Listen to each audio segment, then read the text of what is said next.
What's up, guys? So today we are going to be reacting and responding to Dr. Mike Israetel's 3 best leg exercises of all times. I'm going to be executing each one of these exercises and then giving my own reaction and response to whether I personally feel these are the best exercises for muscle growth.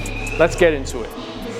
Quads or legs in general? Let's go legs. I think it makes it very interesting in the sense of that you have to be okay to have your legs be as big as possible, because I think it makes it easier when you say hamstrings or quads, because then you can narrow in a little bit more. But I think it's more fun that you have to literally be just to get the most out of your legs. I say we cut out calves. Fuck calves. Yeah, fuck calves. For the quad emphasis, there's other parts in here that train quads, but the main quad movement I would choose is the belt squat, because the belt squat by definition has no spinal fatigue. It's incapable of producing it because it ties off at your hips, and you can get into an ultra deep stretch. You can even raise and lower the platform on most machines in order to bias that stretch to super deep, bias that high tension to the super deep stretch position. So basically you get crazy tension at the top and at the very bottom.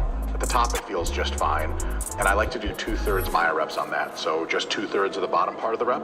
When I get really fucked up, I lock out, I take a few breaths, and I go again. Crazy. I can do one set of that of 30 total reps with my 15 rep max. So you just keep going, and that's it. It's delayed onset soreness for 5 days, reliably. It's you show me an exercise that one set fucks your quads up that bad, I'll be very impressed. Yeah. For hamstrings and glutes and some adductor stuff, and obviously adductors are hit with the belt squats as well. It's tough because if I'm trying to pick exercises that have a little bit of overlap. So I think stiff-legged deadlift, as many people call them, RDLs or Romanian deadlifts. There is no difference between those two, by the way. I do have a video on the RB Strength channel about that. But a stiff-legged deadlift of some kind really does hit the glutes a ton. It really targets the hamstring specifically, but it trains a lot of shit. The sartorius gets involved. I would say that stiff-legged deadlifts would be my second exercise, the one for ham emphasis. And then lastly, for a crap load of glutes and some quads and some adductor as well, I'm going with front foot elevated Smith machine lunges. And fellas, no joke, I overdid it on my legs so much, on my quads 2 microcycles ago. I was doing a thing where I did 40 total reps on the leg press, rapid fire, and it was a mistake. Too many. And so this past leg workout, I was like, I can't train my quads, they're still violently sore. But I gotta hit something. I hit my hams with seated curls just fine, no interference. I was like, I need something that really is gonna fuck up my glutes, but doesn't use a ton of quads, but some. I did front foot elevated Smith machine lunges. I did a sum total of 30 total reps on one leg and 30 on the other. 30 reps per leg. There's nothing to write home about. I'm in pain right now. This was 3 days ago. And every time I sit down on the toilet, it fucking hurts because my glutes are completely sore, and I got ions from it. Instantaneous onset muscle soreness. Right after each of the 30 rep situation was done, I was like, I made a mistake. So those are my go-to exercises for legs. All right, so first on Dr. Mike's list was the belt squat, and there's negatives and positives about all of these exercises, so we're going to be rating them from S to F tier, with S tier being the best. All right, first things first, with the belt squat, the one positive I definitely have to say is that you don't have that tension or pressure weighing down on your spine like you normally would with back squats. So for, I want to say, the past 3 years, anytime it's been a leg day, it's almost unfathomable for me to think that I'm not going to do back squats. But since watching this video, I have started incorporating days in which I'm not doing back squat on a leg day, and I almost feel like a sense of relief. Another positive is you definitely feel the tension and the isolation in the quads, and the ability that you have to get all that depth. Definitely feel it so much in the quads. A negative about this exercise, especially if you use the belt, is the chafing. You will feel chafing around your waist So make sure you're wearing a full shirt. You don't want to be wearing like a stringer that's like open on the side, because if you're wearing like a stringer that's open like on the side and it exposes your skin, you will feel that chafing, rubbing, and that belt rubbing up against your skin. So you don't want that. So that's probably one of the only negatives.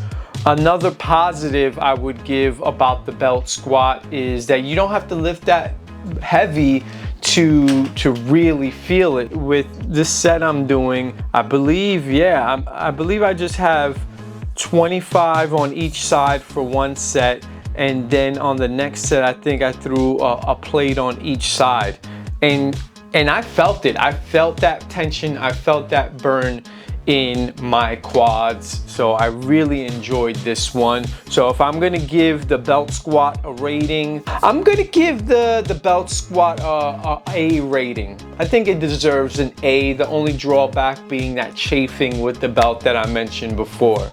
All right, let's move on to the next one. All right, so the next one was the RDL, Romanian deadlift. It's a classic exercise, especially for targeting those hamstrings.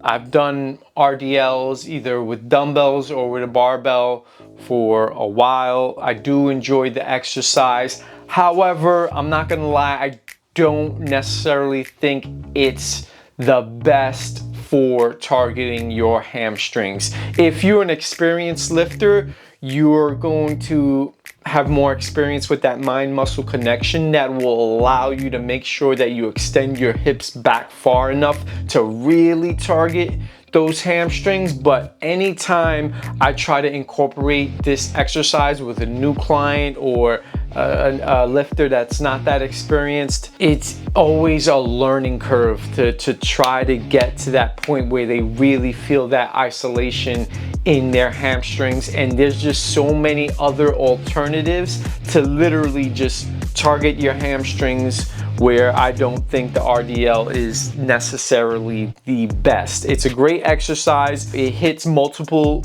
muscle groups. You know, you're gonna feel it in your glutes, you're gonna feel it in your hamstrings. Even when you're coming up on that lockout portion, you will feel it a little bit in your quads as well. I just don't think it's necessarily the best for targeting your hamstrings. So I'm gonna give the RDL a C.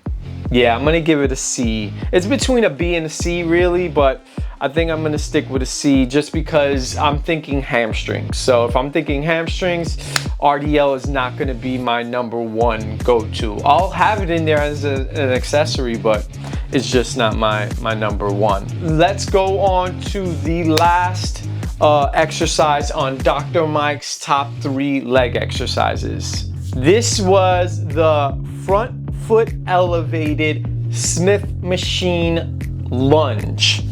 And let me tell you right now, this one is no joke. I immediately felt it, and I believe on both of these sets that I filmed, I do not have that much weight on the bar. I've since gotten used to it and have added more weight, but while filming this, I wanted to be sure, and I literally only had 25 pounds on each side. And even with that, as an experienced lifter, I felt so much isolation in my quads. I felt the tension, I felt the burn.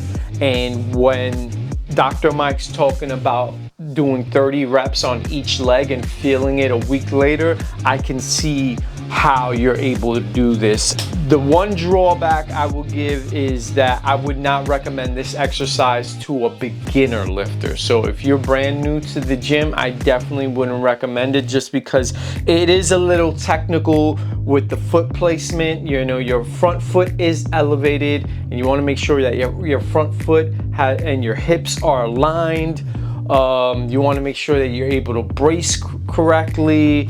But that's really the only drawback, that I wouldn't recommend it to a beginner lifter. However, this is an excellent exercise to blow up those quads. And remember, my weak point is my legs. So I'm always looking for new exercises and new ways to grow my chicken legs. You know, I don't have big legs, and these are now going to be a forever staple in my leg days, especially on my quad focused leg days.